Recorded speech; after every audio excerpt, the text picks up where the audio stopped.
Уважаемые участники, сегодня очень интересный день такой. Дело в том, что мы же сами в течение нашей жизни стали свидетелями больших и очень глубоких преобразований в нашей республике. Я лично сам из далекой деревни и все детство провел в маленькой местности, где, в общем-то, когда я родился, не было электричества. Да? И это очень хорошо помню, потому что населенный пункт называется Хоро, да, так сказать, это недалеко от села Эльгяй, опять же, это Сунтарский район, в то время называлось, да, так сказать. И в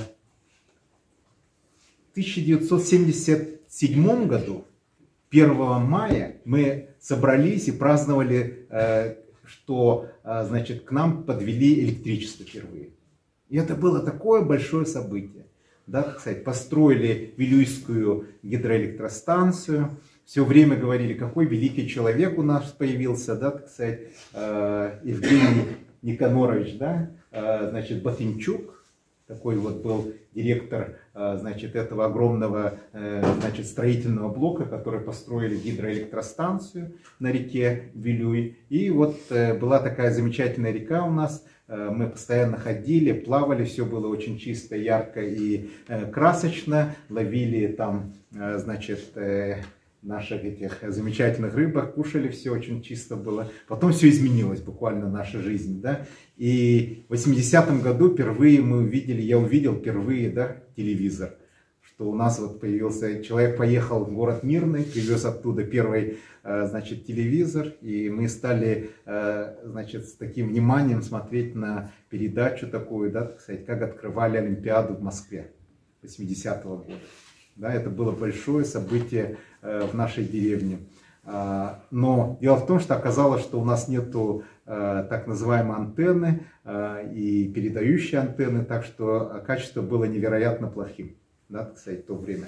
Но сейчас вот все изменилось буквально. И еще до этого я спрашивал у своей бабушки, которая мне рассказывала, что все время собирали деньги на то, чтобы открыть университет в Иркутске. До революции. Да, никто даже не мечтал, что у нас в Якутске будет университет. Собирали деньги на то, чтобы открыть университет в Иркутске.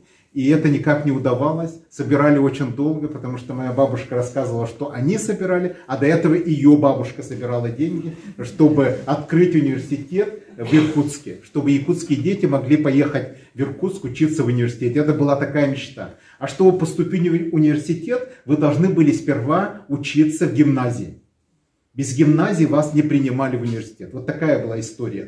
Да, так сказать. И поэтому люди собирали много денег, да, так сказать, своих детей отправляли в Иркутск, протогимназию, потом, значит, думали, что наконец-то откроют университет, потому что очень было трудно себе представить, что можно еще уехать дальше в Томск или куда-то в Казань, что и происходило с нашими детьми, когда они учились в Иркутской гимназии очень с большим трудом. После этого они собирались и ехали в Томск, Томский университет императорский или в Казань. Вот такая была история. И этих людей было очень мало. Я вот нескольких своих родственников знаю, которые реально учились в этих университетах, но это были по всему району или даже по нашему краю всего одна семья, допустим, или несколько семей. Больше и все. Больше никто не мог даже отправлять в университеты детей учиться. Это вот такая была обычная реальность нашей жизни. Да? И поэтому регион был невероятно далекий, провинция, никто не думал, что мы можем что-то сделать. Это называлось тогда Якутской областью.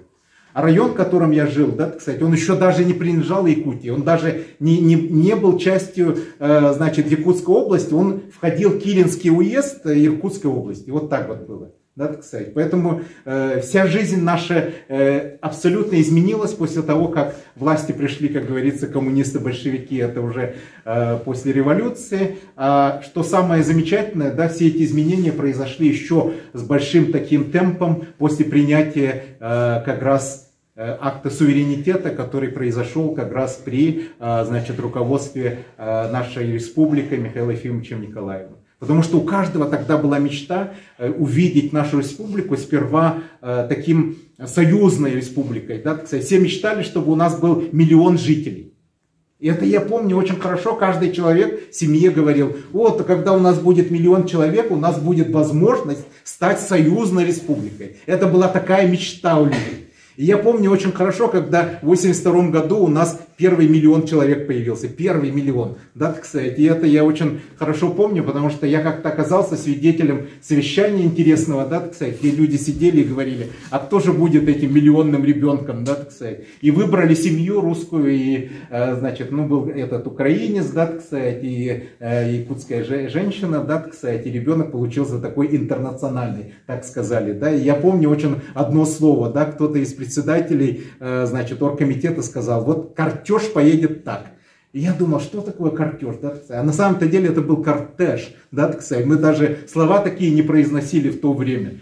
И сейчас наша республика, да, опять, да, дошла до миллионного жителя. Так же ведь, да, так сказать. Мы опять повторяем нашу историю, и это очень хорошо, что говорит о том, что у нас есть какая-то надежда, да, еще на то, чтобы дальше мы развивались.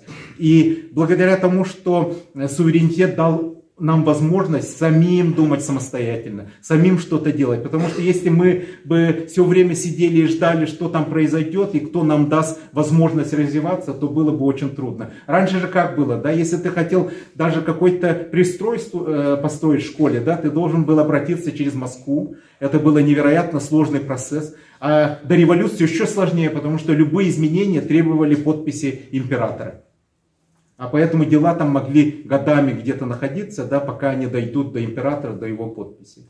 И самое важное, когда люди сами решают у себя там на месте что-то делать. И вот этот принцип очень основной стал, как говорится, заветной нашей надеждой. И это все притворил наш первый президент, который сказал: действуйте сами, да, так сказать, действуйте здесь, местным образом, да, так сказать, но думайте всегда глобально. И сейчас мы действительно живем в таком глобальном мире, который пришел к нам, да, благодаря усилиям Матвея Васильевича особенно, да, который как раз создал такую невероятно сильную организацию в свое время, департамент по расстановке и прогнозированию кадров, благодаря чему мы здесь многие получили образование и прочее. Для нас, республики, это очень важно, потому что так как мы далекая маленькая провинция, нам постоянно надо показывать себя. Иначе, как говорится, под лежачий камень вода не идет, не течет. Естественно, никто не будет на нас обращать внимание, если мы не будем все время приходить со своими инициативами в наши федеральные власти, показывать себя. Вот недавно была очень такая интересная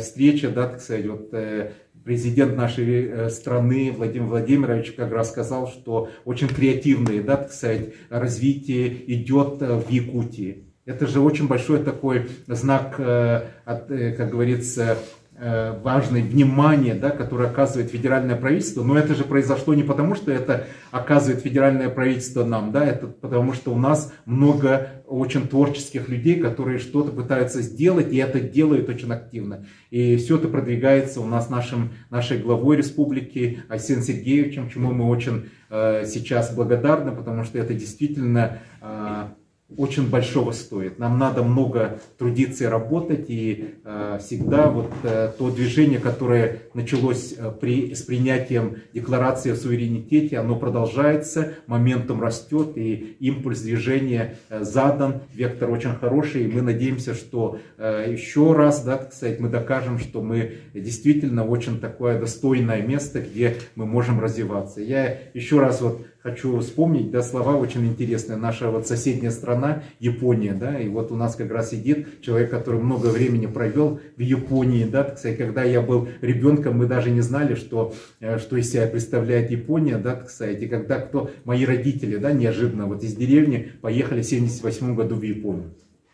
Да, и где-то они там пробыли больше месяца, да, приехали, они вообще, у них глаза были абсолютно круглые, они увидели что-то нереальное, да, кстати, и сказали, что дороги так настолько гладкие, что когда едешь на автобусе, то постоянно спишь, да, кстати, потому что это невозможно просто устоять. Мы же так привыкли к всяким разным ухабистым дорогам нашим, да, мы постоянно там в таком состоянии тревоги, да, когда мы ездим куда-то, а там просто пришли и даже лучше, чем у себя в кровати, да, спать. Это вот поразительное, все люди спали. Да, так сказать, приезжает кто-то, японцы очень богатые, что-то показывают, телевизор и прочее. Эта цивилизация находилась на вершине своего развития. И вспоминается, да, очень интересные такие слова. Это же тоже очень бедная страна была в свое время, да, так сказать. Когда они жили, когда пришли к ним европейские военные корабли, оказалось, что у них тоже ничего нет, потому что благодаря изоляции эта страна ничего не имела, да. И оказалось, что был такой очень интересный человек, Юкичи Фукузава, местный учитель, он написал очень интересную книгу, да, очень маленькую книгу, когда там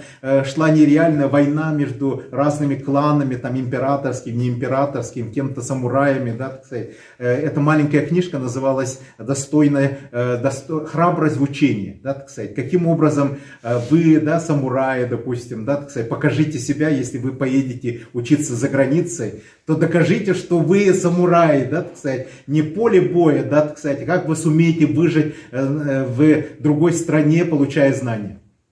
Сможете это сделать или нет? Да, так сказать, вопрос. И поэтому японцы, это где-то 6 миллионов человек в течение там 30 лет поехали учиться за границу. Это же огромное дело, никто не может себе представить, что это такое. Поэтому если вот я, например, читаю много книг, да, так сказать, ну и, например, есть хорошие немецкие романы, да, так сказать, повести 19 века конца, да, так сказать, и всегда какой-то в чулане живет герой, японец. Ну не герой, а какой-то японец. Он всегда бедный, и он живет на воде и хлебе. Все. Вот это история обычная, да, так сказать, японского человека в то время. И представьте себе, насколько это было важно сделать такой подвиг, да, в то время. И вот этот человек сказал: если вы хотите увидеть свою страну богатой, то сами будьте богаты. Если вы хотите увидеть ее абсолютно независимой, то будьте сами независимы. Если вы хотите ее увидеть достойной, то вы должны быть сами достойны. Это говорит о том, что каждый из нас, да, так сказать, должен же трудиться для того, чтобы увидеть свою страну такой. Да, так сказать, потому что от нас это все зависит. И это очень великие слова. И я думаю, что они созвучны нашему, как говорится, духу, потому что мы же сибирские люди, да, северные люди. Нам действительно уготована такая судьба все время быть на борьбе с природой, да, за свое существование. Я надеюсь, что все это как раз будет в сердцах наших молодых людей, которые сейчас учатся здесь, и наше будущее, как говорится, гарантировано. Спасибо большое.